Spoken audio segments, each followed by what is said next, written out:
Content warning. Following show contains a host that smokes, discussions of fictitious language, and discussions of fictitious violence, and possibly some potty mouth. Your discretion is advised for all of you.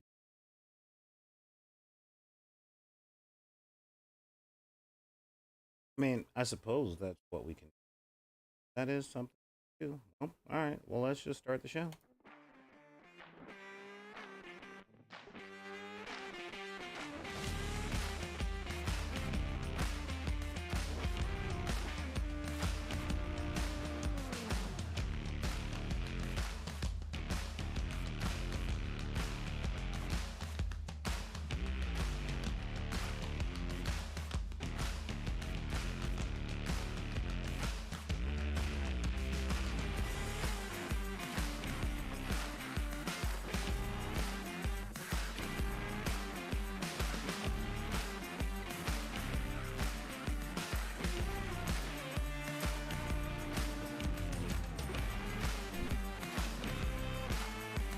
Hey everybody, what is going on today? This is Solar Greye, the cinematic sorcerer, coming at you from the Wizard's Tower. And welcome to the dark side of the room. This is the show where we talk about gaming and a bunch of other stuff that goes down in all of the places that we talk about gaming. Now, so many things are going on out there. That's just like, yeah, hey, what's going on, blah, blah, blah, and all that yakety schmackety. But I'm Solar Greye, the cinematic sorcerer. And again, I want to welcome you. I hope my mic is up loud enough and I'm not cutting out and all that stuff. Yeah, that's right. I've stopped doing the intro music when I'm expecting a guest to show up, just so that you guys can't hear our pre-production conversations. But I thank you guys for hanging in there. Oh, who is this? Yes, we've got the nerdy entrepreneur. What is going on, my boy? What's going on? What is doing that thing? And all that jazz. That's right. Now, unfortunately, I had a guest that was scheduled in today. And I found out at the last minute that he really couldn't make it. And I'm like, oh, crud, I wish I'd known that before I did the thing. But you know what? I'm here. We're doing all that jazz. So it looks like I'm going to do this, all that stuff. Hang on a minute. Because people love contacting me as soon as I push transmit, record, all that other stuff. Like, as soon as I start, that's when people start going, oh, I think I'll talk to you on Facebook. So this is what we're doing right here. Right now, I'm going to be sending a message.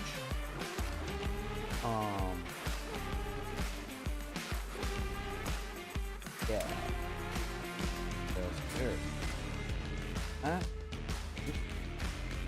Oops. I think that's the one. Okay, cool.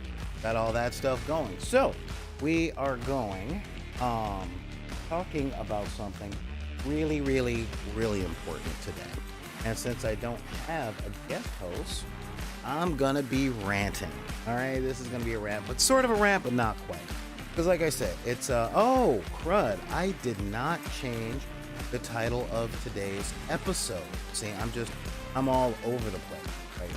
So what we got is we're gonna be talking about game preparation and learning rules so that we can give demos. What rules to learn, essentially how to do a quick teaching thing.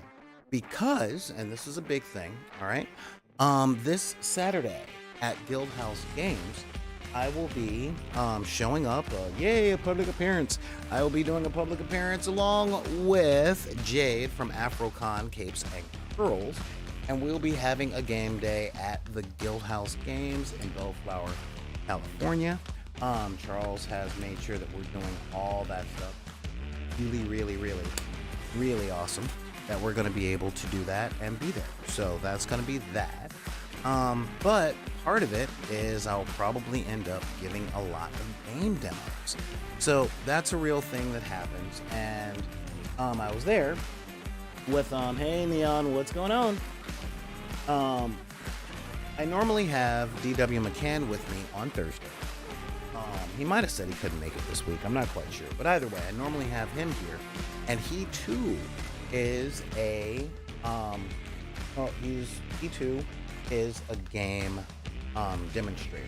He does demonstrations for Steve Jackson Games and Slugfest, and I was a demonstrator for Decipher Games, Privateer Press, AEG, Wizards of the Coast, Hasbro, White Wolf, Onyx Press. There was a lot of I've been given game demonstrations and stuff for a very, very, very long time. So I wanted to go over with you guys. I wanted to go over with you guys. Oh, and of course, WizKids. So yeah, that was a thing. I've given a lot of demonstrations over. So I wanted to go over with you guys what that consists of, what it means, all that other stuff. But also, I talk a lot about how a lot of gamers aren't teachers, okay? And I talk about how sometimes gamers, when they're teaching games, they don't really teach the rules and all that stuff. But you know what I haven't done? I haven't provided you guys with a solution. And y'all know how I am about providing solutions. So today, we are going to go over how to teach games, all right? I'm going to keep one particular game in mind because it is so broken down into so many different things that it's really, really, really easy for me to show you guys these concepts. Now, when I teach, I want you guys to really understand I do teach concepts. A lot of people go into lessons wanting to know how to do the thing for that thing, and it's not always that simple, okay? Because when a person is locked in to what they think they're wanting to learn and they can't communicate it, that closes them off learning anything. All right, so we are going to get onto that, and that is where we're going to go. But first, I want you guys to know that you guys can contact me with your questions and comments and all that other stuff by typing in your email backinthedeck at gmail.com. It's BACKINTHEDECK at gmail.com. You can also reach out to me on Twitter, also at backinthedeck, and at Instagram at backinthedeck, and on TikTok at BidP. That's BIDPY. And of course, if you are like me and over 40, that means you still got a Facebook account. So log in to the Facebook at Deckers on the Book. What is that? That is our public YouTube group, or that is our public group on Facebook. And also you can reach out. I'm putting right here in both chats on both channels ways to donate. If you like, if you find value in the stuff that we do, you can give a one-time donation. You can always like, subscribe, and share our stuff on YouTube as well. The link is in the description. And hang on. All right, now that we've got all that stuff done, you can also hit the donation button for a one-time donation of any amount. A lot of people are like, yeah, I saw you busking, but I didn't have change. It's cool. I'll take foldable bills too. You can also hit us up on our Patreon, because everybody has one of those, just like everybody has a podcast. And we do have a merch store over at TeePublic, which I haven't shown you guys for a little while. But guess what? We're actually having a sale. How do I know? Because we're always having a sale over at TeePublic. Yeah, there we go. Yeah, check it out. See, everything is on sale. 35% off store-wide. Okay? Sign up for the email list. You got all that. But we got t-shirts, tank tops. We got COVID masks. Although COVID is over and we can go lick the world, that's okay. Some of us don't want to. We also got the wall art. You know, y'all want a Back in the Deck poster and t-shirt and all that other stuff. That's cool. One of my personal favorite things. Okay. Like real talk, my personal favorite thing. It is still here. Well, of course, the mugs, Okay, the mugs are there because y'all know I drink coffee in a healthy manner. And the notebooks. The notebooks are my favorite particular thing that we have. And they don't just come in blue and white. We got all of this stuff.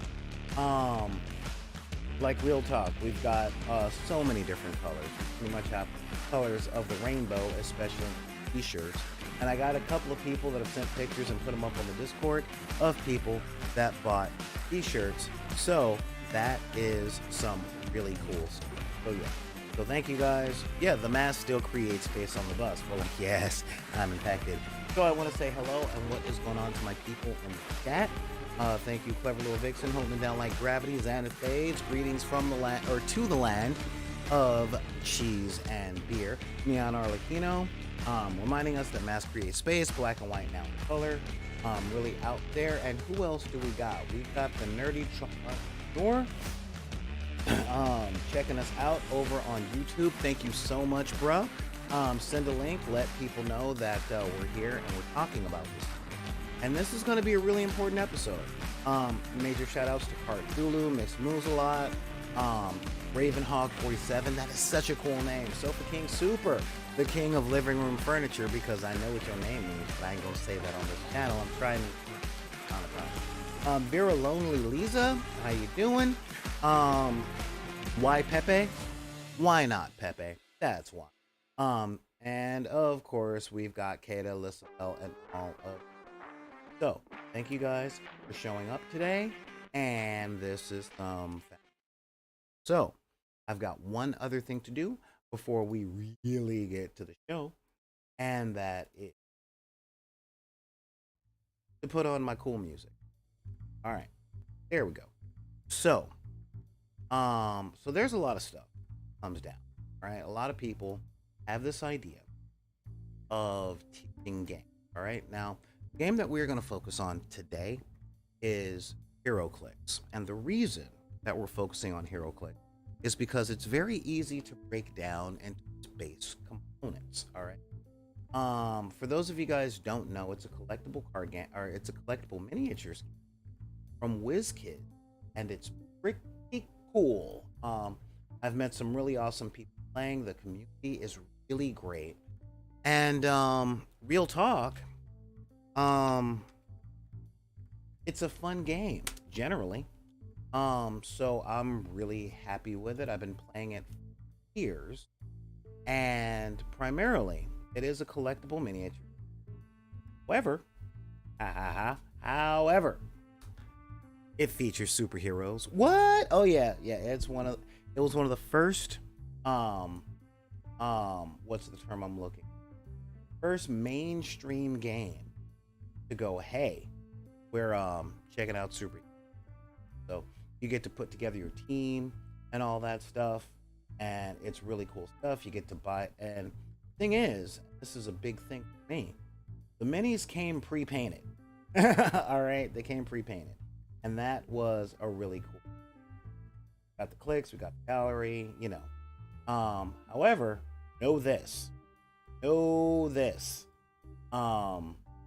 Yeah, I ain't gonna lie. The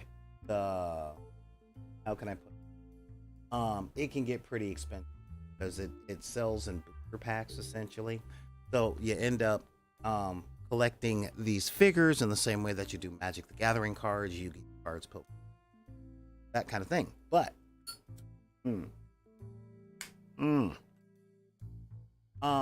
however, there is a lot of complexity when it comes to this game, and I've taught literally hundreds of people how to play this game over the decade. All right. And every time I do that, every time I teach, I have to think about what the person knows. So yeah, here. Hello, Magneto. So what we're gonna do? There we go.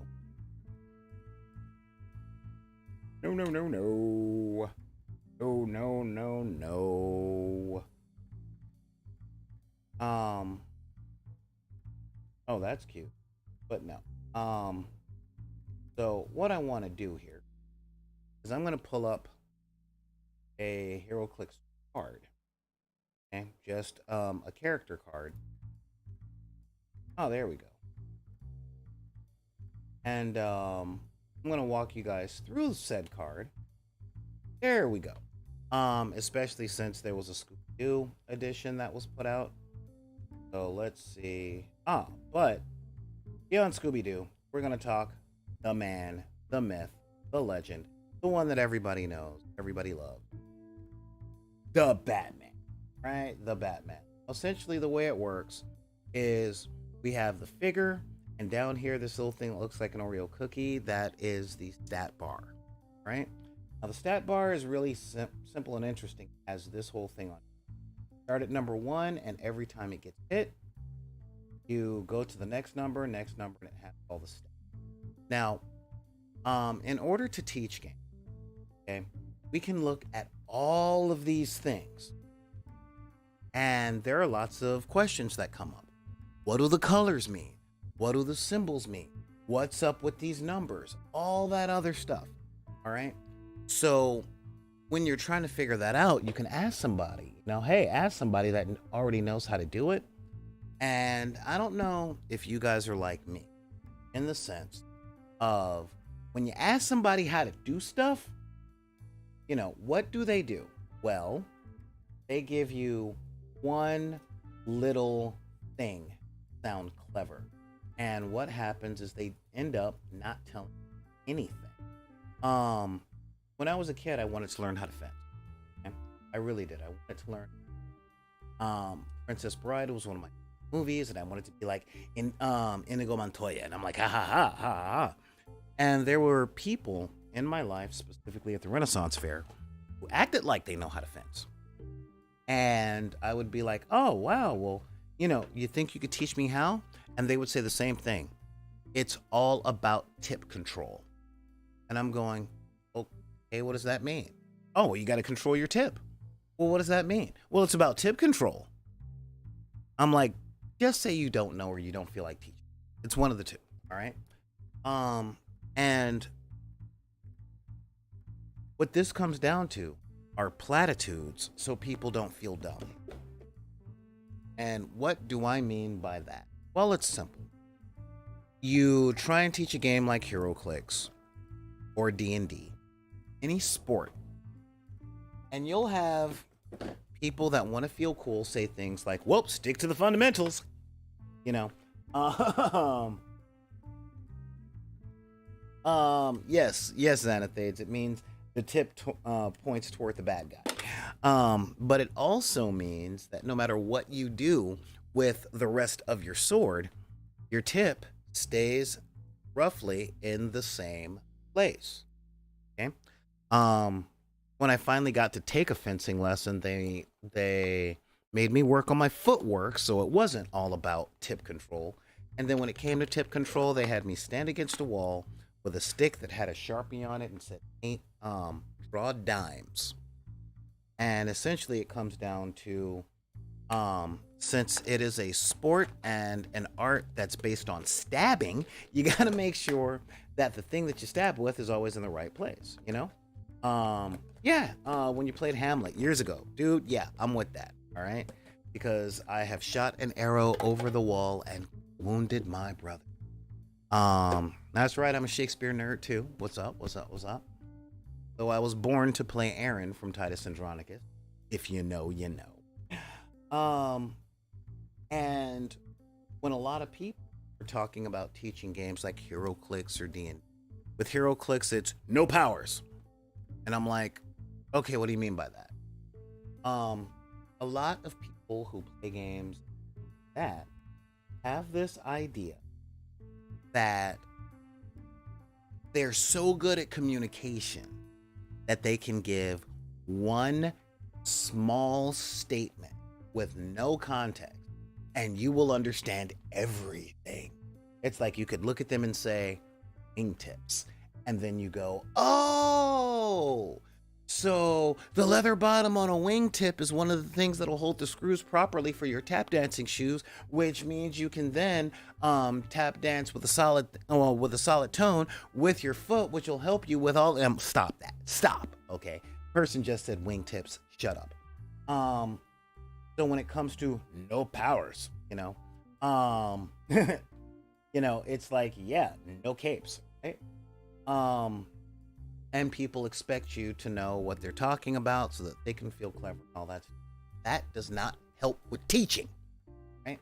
So whenever you're giving a demonstration, as I said earlier this week, you have to break down whatever it is you're teaching to the fundamental nature, whatever game you're playing, to the fundamental nature, what it already is. Okay? And what does that mean?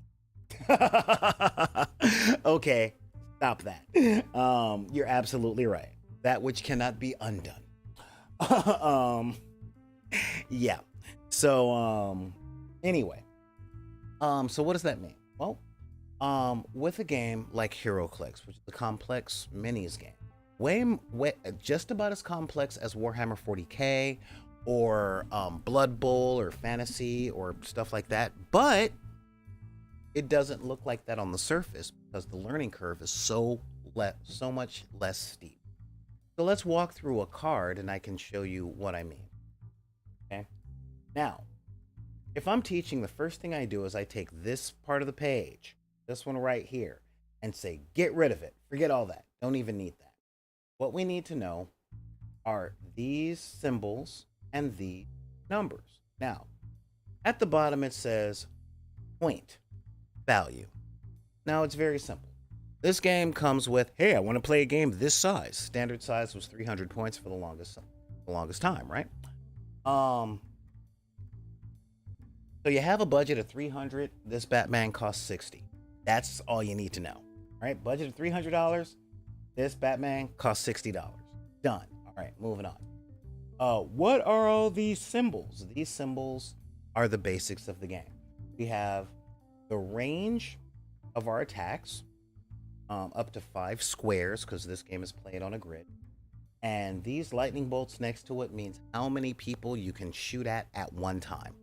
So you can shoot at 1 or up to 2 targets. That's important for later on. This little symbol here means running, so it can move. And here is punching. This one is getting punched and trying to avoid it. And this little blah is how hard you can hit when you do hit. Okay, and that's it. Now, when they say no powers, okay, the powers in this game are based on special abilities, colors. Now, there is one more symbol on this that I didn't talk about, which is little bat symbol. This is a team affiliate ability, and it says it gives another superpower for later. All right. So essentially, we would put the figures on the grid and say it can move this far. So go ahead and move it this far. And we would also tell them each figure can do a thing. Is it gonna shoot? Is it gonna run? All right, and that's the thing of it. You can run, you can shoot, and you get a little marker, and then it has to take a rest because these super-powered people are all heavy smokers, and they run out of breath pretty freaking quickly. So that's essentially what you do. All right, and after they start understanding that, it's like, all right, well, it can move this many times, and then it has to take a rest. All right, and that rest is the next turn. Now, if it wants to hit something, because it's a game that's based on combat, you would say the fist number plus 2d6, and your target number is the shield number of the person you're trying to hit. It's that simple. All right. So you got Batman trying to hit another Batman, got a fist of 11, and someone has a shield of 18. So they get 2 6-sided dice to roll, and they need to roll the difference to meet or beat the defense number. So if it's 18 and they're punching with 11, they need to roll a 7 in order to successfully hit. That's it. And if they successfully hit them, if they roll that 7, then they will hit them for 3 points of damage, making the person have to click their little thing 1, 2, 3 times. Dial number 4, and whatever new numbers come up on dial number 4 are the new numbers that the other guy has to deal with. It's that simple, okay? Now, I kept it that simple because that's the fundamental mechanic of the game as it was designed, all right? And I know I was there at the beginning. And once they get that, once they understand that idea, then you give them the next phase. So let's take a different game. Let's take, right, Dungeons and Dragons. We'll start with 5th edition, right? In Dungeons and Dragons 5th edition, you have a whole bunch of numbers on your character sheet. You've got stats, but then your stats give you bonuses, and then with your stats that give you bonuses, you got other things that add up, like your skills, and you got to roll a d20, and there's so many other things, but not really. Okay? What that game comes down to is, can you roll higher than 10? If you get a 20-sided die, can you roll 11 or higher? It's that simple. And when I explain this to people and they're learning D&D, I let them know, look, you have certain skills that you're good at, certain abilities that, and outside of all that stuff, the question comes down to how good are you at these things that you are trying to do? There's always a chance that you'll get lucky and always a chance that you'll get unlucky. And moving on, okay? The base mechanic that you have with a game is one of the easiest things to teach, okay? Now, where do people freeze up? Where do people really make things? Well, let's get back to the no powers thing. So we've got Batman, the Batman. Look at the Batman, the Batman. Okay? Well, the Batman can move 10 squares, but that square is inside this white little thing. And that's where we have to go over here. Go over here, look up what that does. Now this has, he does this thing with shadows.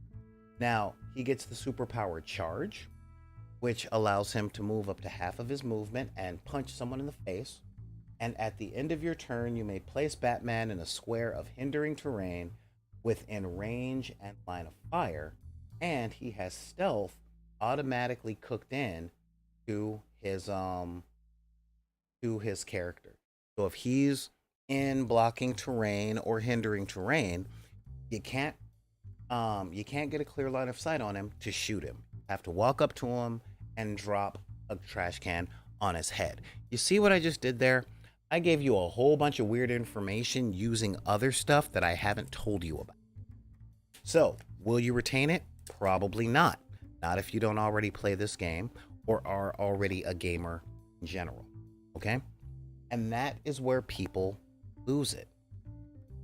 When we teach, we have to understand that the people that we're teaching will probably be people that have never played any game more complex than Monopoly and its mechanics, or have come to it from video game. Okay? So they are accustomed to games essentially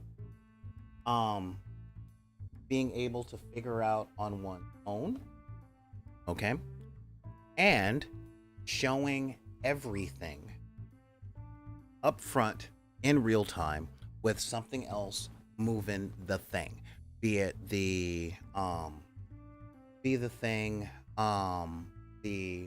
goalpost for victory, the objectives, whatever. But it always gives you the option of trying to achieve the objective without using any special moves. Dark Souls, you can always jump out of the way, right? Ah. So you can roll out of the way, and then you can try and hit something, or you can just run away from it and hope it doesn't chase you far. All right? But there's really no tutorials. Well, you have to look at a tutorial when it comes to magic. It comes to gearing up your stuff. But again, video game really, really, really good for teaching the game that you're looking to play, because it always has a beginner mode. Push X to throw hands. Use this direction pad to move. Use this direction pad to look. Use this trigger button to do this. You see what I mean? You learn everything on playing the game initially, first 2 minutes. But tabletop games, be them role-playing games or board games, a little more complex, right? So why is this so important when you're looking to show people how to play games? Because if you understand what they are used to doing, they expect, you can craft your language and your teaching styles something that they could absorb a lot. I've taught people how to play stuff in both good faith and bad faith.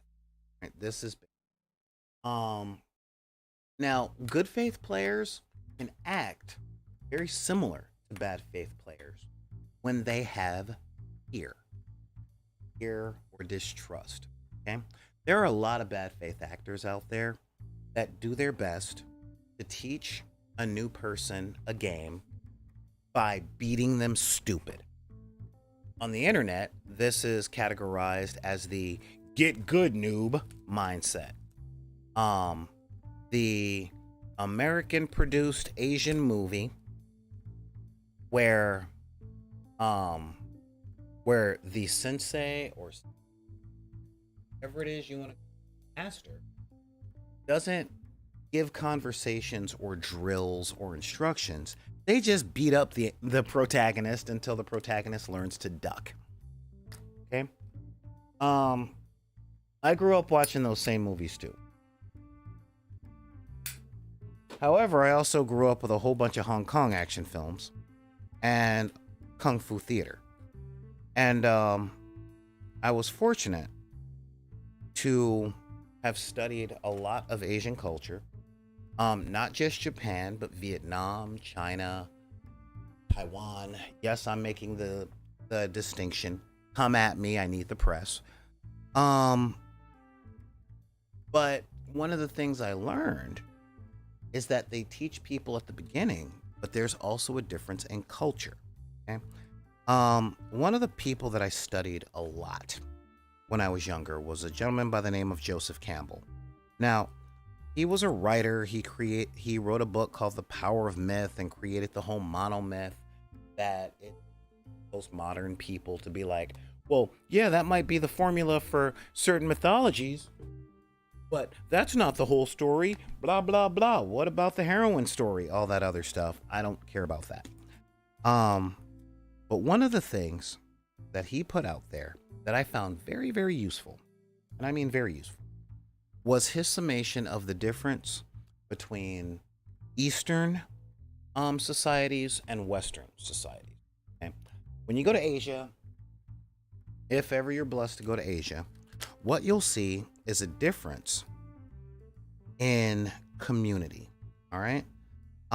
Eastern thinking, Confucianism, Taoism, Buddhism, all that other stuff, doesn't focus on the self as much as it focuses on the whole.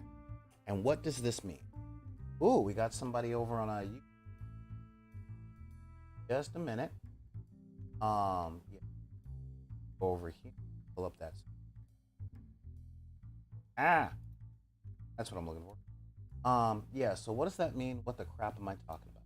Well, it's really simple. Hey, what's going on, Sad Strange Little Man? I didn't realize you were going to be watching on YouTube today. What does that mean? Well, here in American society, can you talk to anybody without them taking what you say personally? Okay.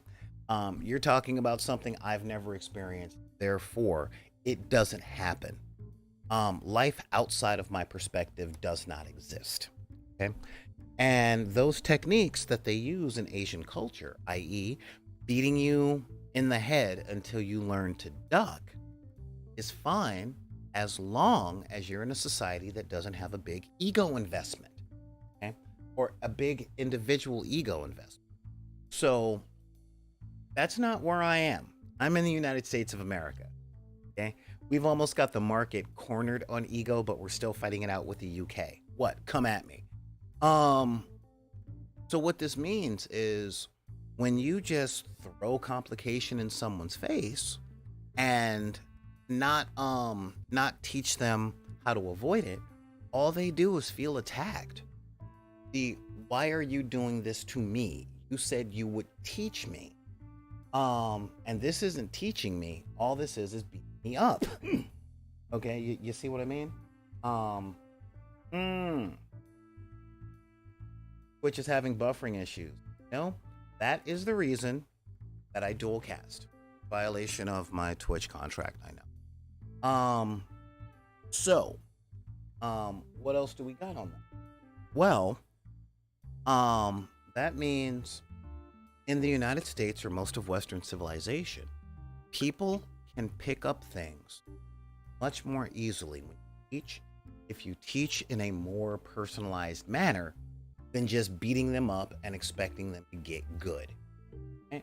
Now, there's a lot of players out there that have just been beat up for so long, that's what I expect, right? I've been a gamer for a long time, and within that long, there are a lot of people.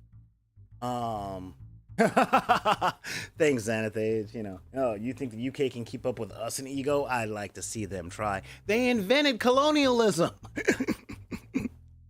They're so full of themselves, they don't have to prove it because, we're expected to just understand that they're bad. Anyway. Yeah. So as I was saying, there are a lot of people that are like, well, I just got my butt kicked over and over again, and then I got good. So that's how I teach. And as a teacher, I'm the guy that comes along and says, yeah, you got your butt kicked over and over again. Did you continue to play because getting your butt kicked was fun? Or because you had a vendetta against the game and your teacher? Now, with the 21st century being what it is, everyone is competing for our attention. So it's got to be fun, it's got to be engaging, and it's got to be something that we can enjoy from the first 4 seconds all the way over.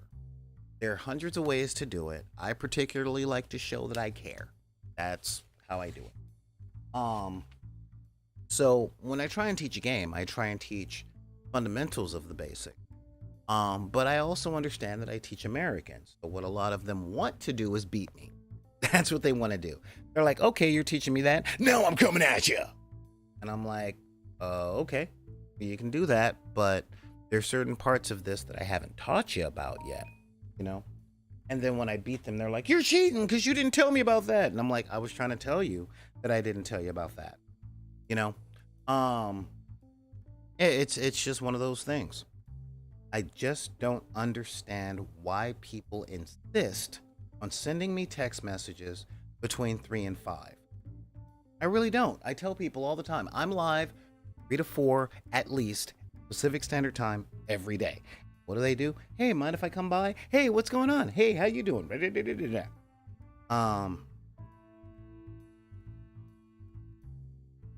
So yeah, it's like, guys, yeah, don't you listen? No, they don't. If I were a better teacher. Anyway, so what we try and do is we break things down with fundamental building blocks. What kind of a game is this? Is it a punching game? Yeah. How do they punch? Is this a card drawing game? Yeah. How do they do that? Are they going to try and beat me so they feel good about themselves? Like, haha, you just taught me how to play the game and I'm already better at it than you. Okay, sure. Again, are they playing toward their ego or are they trying to have fun? Now, the act of giving a demonstration is really interesting. And there are two types of demonstrations a person can get involved with. All right.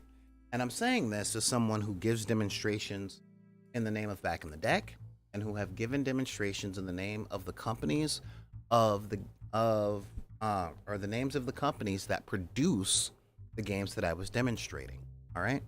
Now, let's talk about the Evil Empire real quick. Evil Empire. What these guys do, and I'm talking about Warhammer 40K, is their demonstration will take about 15 minutes, and they will give you a demonstration with whatever the starter set is out. So, at least until this summer, it'll be the starter set between Space Marines and the Necron. And what they'll do is they'll tell you a little bit about the Necrons, a little bit about the Ultramarines, and then they'll have you do a little bit of combat, and that'll be the thing. All right? They won't tell you about stratagems. They won't tell you about team building. They will not tell you about all the little gotcha games. It'll just be stock things out of the box, and that's it. All right? And they do this masterfully. They really do. They really get you into the core mechanics of the game. Move, advance, shoot, charge, defend, all of that jazz. All right. And they've set up the two things to where one side will win if they rush and stab, and the other one if they stay back and shoot. Okay. So they essentially did what is Street Fighter terminology of Ken and Ryud, their starter kit. All right. The two most basic ways to win, and they showed you with the most base units. I'm talking the standard Space Marines and the Necron. And it convinces people that the game is fun, which it can be if you don't take it too seriously. And two, that it's easy. And that buying that $100 starter set is a good idea. And they don't tell you about the other $450 that you're going to need to build an army so that you can play with someone else at the store. All right? Hang on. Now, a company that does it a lot better, even though they're messing up right now, is Wizards of the Coast. Okay? Now, these guys have two main starter sets for the two main properties. And I'm going to talk about the first main property, the one that keeps gaming stores open all over North America. And that means the United States and Canada. Magic the Gathering. Every year they come out with a new core set. A core set with the most recent rules write-up and a starter deck that consists, or 5 or 6 starter decks that consist of the fundamental cards that you are gonna need to learn this game. So you can pick up a starter pack, a starter deck against somebody else's starter deck, and y'all can play and have a balanced, fun, fair game. And then they say, hey, buddy, you want to customize this?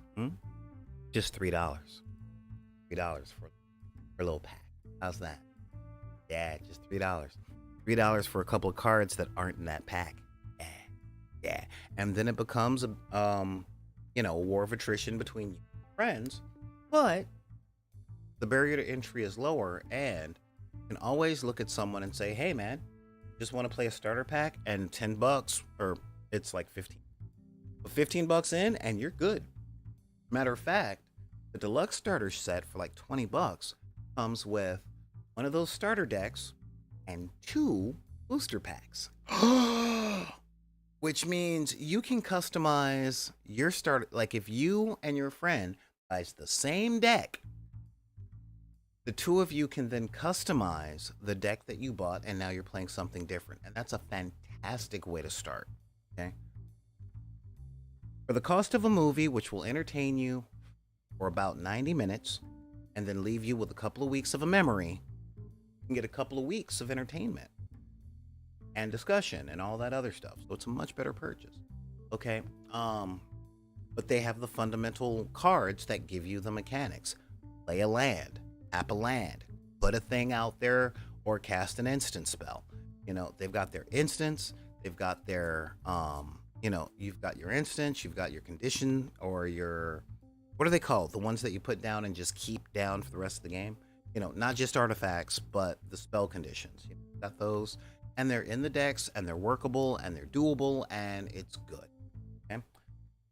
So when you're teaching any game to anybody. Yes, continuous effects. Thank you, Neon Arlecchino. When you're teaching the fundamentals of any game to anybody, or trying to give a demonstration of a game, you give a demonstration of what I like to call basic plus 10. All right, let's pull up Batman, and we'll go through it again. All right, basic plus 10. Now, with basic plus 10, with this Batman, all right, the basics are the numbers. Okay, that's it. Basics are the numbers. That's what. Right. Now, when we first start, go through the basics, and with the basics, we pull out the HeroClix Power Translation card. All right, it's a little card that you can get online, or that comes with the starter packs for HeroClix, that says what all the basic powers do. And I tell them color plus location equals power. Okay. And that's pretty much how HeroClix is, right? You have a color where the location of the color on the dial, you'll be able to look it up, and it'll say what the power is. Okay. So if you've got a green, you've got green in your movement pile, that means charge. That power is you can move up to half of your speed number and punch someone in the face. It's that simple. Okay. However, Roy, GBiv, or OY, IV, black, white, pink, brown, silver. There's 12 different colors for 4 different locations. That's 48 different powers to learn. And a lot of players try and teach a new player to the game all 48 powers and how they interact with each other. And what happens? The new player walks away without having learned a thing except for that figure is Batman. That's what they've learned. It's Batman. Hey, look at that. That's all they know, right? And the basics plus 10 are the basics plus 10% of what else is available. Generally, the next things that are coming up. So let's say we're talking Dungeons and Dragons. Okay. You teach them the basics. All right. Their bonuses for their abilities, what skills do, and rolling a d20. Now that plus 10. Oh, and their proficiency bonus. Okay. And we'll get to my next point after we get done with the proficiency bonus. People go proficiency bonus. I don't know what that means. I'm like, check off skills that you pick during character creation. All of those skills that have a little dot next to it, you get to add this number to your die roll. So it comes down to, did you take a class in this? No, you didn't take a class in this, so don't worry about that number. Pick a class, use that number. If you didn't, forget, you don't get to use that number. It's that simple. Okay. And those are just the basics. Basics, and now the basics plus 10. You add in spells. Okay. Spell levels, spell slots, and of course, the resistance stat. And the reason that you do that later is because it opens up a door to a whole other mechanic. HeroClix, you would have all the basic numbers and the symbols. That's the basics. Now you add the colors. Okay, but there's a couple of other things that the game consists of as well. Okay. But once you get the basics plus 10, you can then watch the person that you're giving the demonstration to grow in understanding.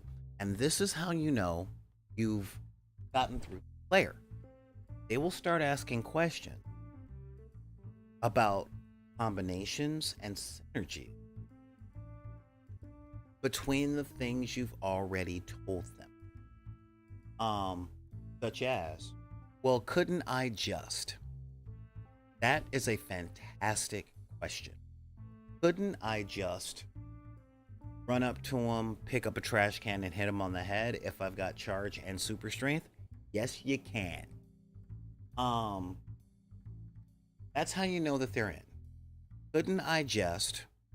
And the way that you know that you don't have them in is that's stupid or that doesn't make. These are the two phrases that when you're given demos, you either look for or you look to. Again, that doesn't make any sense. Okay. Now what do you do when you come across these? Well, the part that I wanted to get back to is standard language. It's a joke, it's a postmodern meme, but it's something that you can make a joke about because it happens so often that it's common. All right? And that common happening is taking the super complicated jargon and putting it down the language that a 9-year-old can understand. Well, they've got super strength. Yep, they can pick up one or two things on the board that we put on the board at the beginning of the game. Okay? Well, that doesn't make sense. Why can't they pick up a building? Because the buildings are on a poster and they can't move. There's really no way of showing that. Or, that's really what it comes down to. Or, oh, so if I have charge and super strength, I can run by a trash can and I can pick it up. Exactly. So when you get the "that doesn't make any sense" comment, you can ask the question, what doesn't make sense about it? And hear them out. And you will find that most of the time, when a person says that doesn't make sense and in relation to the game that you're demonstrating, it will be them trying to apply a rule to the game or a real life situation that will inevitably result in their victory. Now, this is a big one that I find that I have to talk to people about all the time. Number one, I'm like, don't worry about winning, just worry about learning. And second, and this big one, game balance. It's really what it comes down. I've been teaching my sister OPR, and she's taken a love for orcs. She just loves orcs. They remind her of a bunch of the dudes in the neighborhood. And I let her know that there is moving and shooting or running up and bombing on somebody. And she gets that. Now, do I say a rush action, an advance action, a hold action, a charge action? No. I put it in language that I know she can understand. You know? I could say a charge, but then her attention would be split between understanding what a charge is and planning on using a charge and understanding the context of the word charge within the context of the game. Because let's face it, we speak English, and in English, very few things have one definition. And all of this under the premise of what can she trust and what can she trust that I'm holding back in order. So there are lots and lots and lots and lots and lots of layers in what the person you're teaching is going. Okay. Lots of dissonance, a lot of cognitive dissonance when it comes to them absorbing information. So what we do, as I said, the very first playthrough I gave her was on Grimdark Firefight, so that she understood movement, shooting, and essentially morale. All right. I haven't shown her what psychic powers are yet. I haven't shown her combinations. Okay? I showed her how to determine who won combat, how combat was done. The second game that we played, we went to straight up Grimdark Future in a 1,000-point game, and she learned unit cohesion.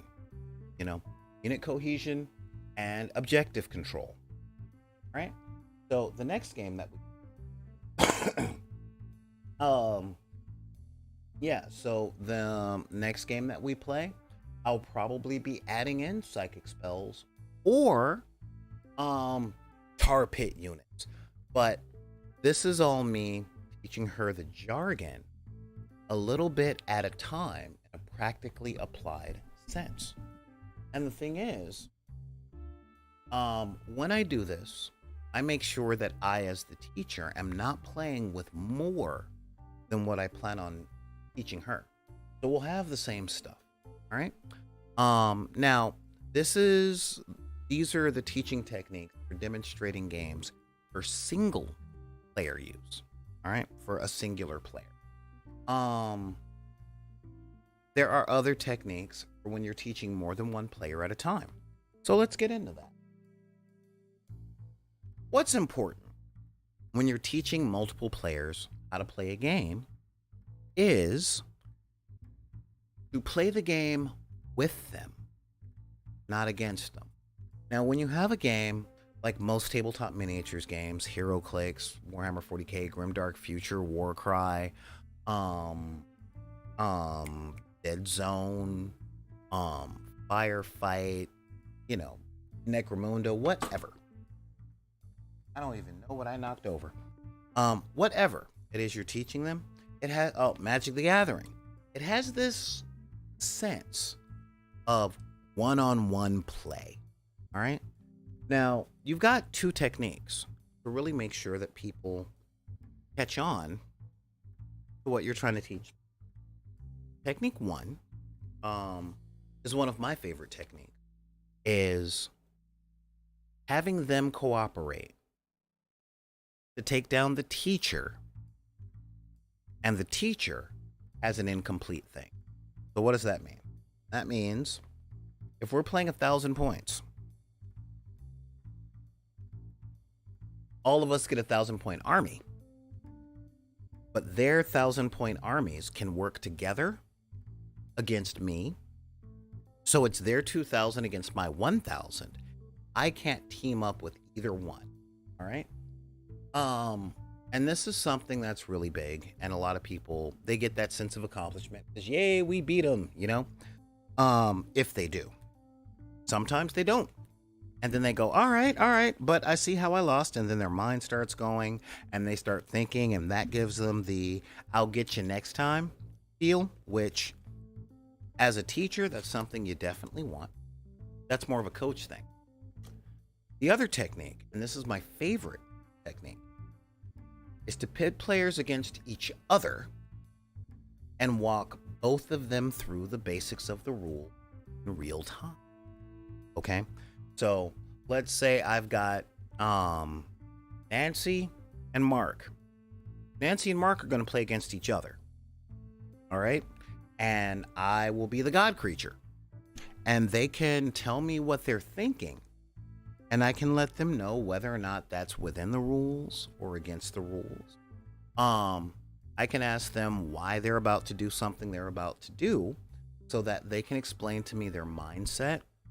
And then I can let them know whether or not it's within the rules, whether or not it's legal. I'm sort of a lawyer that represents both sides. Okay?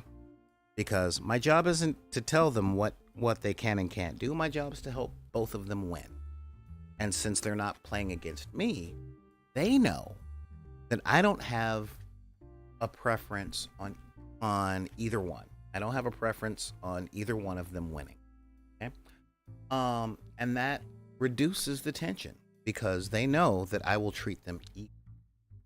And when I say equally, I'll ask them both the same questions. I will give them both suggestions. I will answer their questions. And I will do it in front of the other one. So everything is on the table. And that is a really big thing. Now, when you're teaching card games and stuff like that, one of the things that I'm a big, big, big advocate of is teaching games face up. Everybody's cards are on the table. Everybody can see everything. Okay? Because this is important in learning the rules.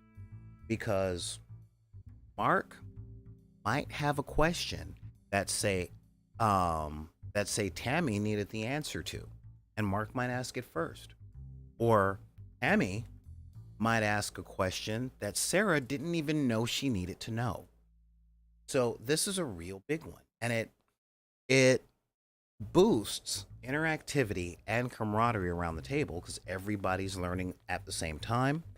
Everybody, like, they might be playing against each other, but they're all asking all the right questions, you know? And as the teacher, I can guide them through that stuff. So that's essentially how that works. Now, there are and why they are before teaching how they do what they do. Okay? That's really important because the how and the decision-making process is the essence of every single game. Every game. That is how games are different, you know. When you're playing Monopoly, you know, why are you going for this neighborhood? Why are you saving your money? Why don't you buy everything that you land on? Or are you saving up money to get to the really expensive area where Boardwalk and Park Place is? Those are all tactics and strategies. Okay. What we're talking about today is just giving the demonstration on how to teach the rules. But this does lead in my sign off today. And why am I signing off? Because at 5 o'clock, I am going to be rebroadcasting with The Secrets of Ariad. That is the weekly or bi-monthly D&D game that I'm in every other Thursday. And that will be from 5 o'clock to 10 o'clock my time. So I'm going to need to break and get something to eat before I'm sitting in this chair for another 5 hours. But the lead into my sign off is tomorrow. We're going to continue this subject, but we are going to cover things to do and ways to navigate the players that are more interesting in just winning their first couple of games than they are with learning the rules. Okay, because there are ways to address this. It's a skill set involved to addressing this phenomenon in a way. This is big. That won't make the person quit playing. Okay. I know as a community builder and a person who wants to get games going, I don't want to sound like a snob. There's a lot of people in my area that try not to learn games any more complicated than Uno. Sometimes they say, well, I don't want to think that hard. I'm like, you already are. Look at how much energy you're putting in coming up with excuses not to. Sometimes they'll be embarrassed, and sometimes, as we talked about earlier this week when Heather was here, a lot of the times they come from the athlete's standpoint of there's no point in playing a game if you're not going to win. And we will cover getting through a lot of that mindset tomorrow. In the meantime, you guys can totally email me at backinthedeck@gmail.com. That's BACKINTHEDECK@gmail.com. You can also hit me up on Twitter at backinthedeck. You can also hit me up on Instagram at backinthedeck. You can also reach out on TikTok at bidp. And then if you're like me and over 40, join the Facebook group because you still have a Facebook account that you check at Deckers on the Book. I want to thank Sad Strange Little Man for being here on YouTube along with The Nerdy Entrepreneur. Major shout outs to my chat like Clever Little Vixen, Holding It Down Like Gravity, One Ella, Alisadra, Alien the Gathering, Carthulu, Commander Root, Drab Snatch, Freaky Baby TV, Lisabel, Liz Nickable, Kata, Literally Unreal, Mariah Anderson from the USA, Neon Arlecchino, Ravenhawk 47, This is Unreal, lol, Very lonely Lisa. Don't be lonely. You're one of us. Come on by. Video game talk. Why, Pepe? Why, Pepe? Why not? That's my question. And of course, Xanathades, our ambassador from the land of cheese and beer. Tune in tomorrow where we go across that and bring a couple of people with you. Because the stuff that we're talking about as far as games, this stuff applies to pretty much anything you're trying to teach. And the stuff that I'm going over with you guys are things that I have tested not just at gaming table, but in teaching music, in teaching martial arts, in teaching dance, in teaching fire breathing. And I am not exaggerating, okay? Because, I come from the school of each one teach one, but I lived in the land of the only way I have value is if I'm better than you. So knowing that both worlds exist and that we have to navigate through all of them in the 21st century, these are kind of the things that I like helping you guys out with and sharing my experience with. Right? So tune in tomorrow, 3 p.m. Pacific Standard Time. And join the show, bring a friend, bring somebody that you know that's teaching or has tried to teach, or other coaches and stuff like that. And like I said, I don't care what they teach. They could be a project manager at your work. But these principles, the principles that I'm teaching, apply all the way across life. All the way across. If you don't believe me, think about the last time you had to train somebody at work, but all they wanted was your job. Or the people that are working at work on a project that you're with, and there was that one guy that didn't want to look like they were responsible for something and threw everybody under the bus. This stuff happens all over the place, and these are the tools that I've used over the years to navigate my way through. So with that, I'm Solar Grey, the cinematic sorcerer, coming at you from the Wizard's Tower. And if anybody tells you that you are not welcomed anywhere, or can't like what you like because of the circumstances of your birth, your race, creed, religion, race, creed, religion, gender identity, sexual orientation, disability, neurodivergency, or your budget, because let's be real, the trailer park ain't never too far from the hood. You can tell them to take any of them cards and put them back in the deck. Thank you guys for joining me on the dark side of the room, and we will see you next time. But for a lot of you, I'll see you guys again in about 45 minutes as I play some D&D with a GM that I'm not. I actually get to play as a character, and that's something that don't happen very often because I run so many games, and a few of them are even on this channel. So until then, I will see you guys next time on the dark side of the room.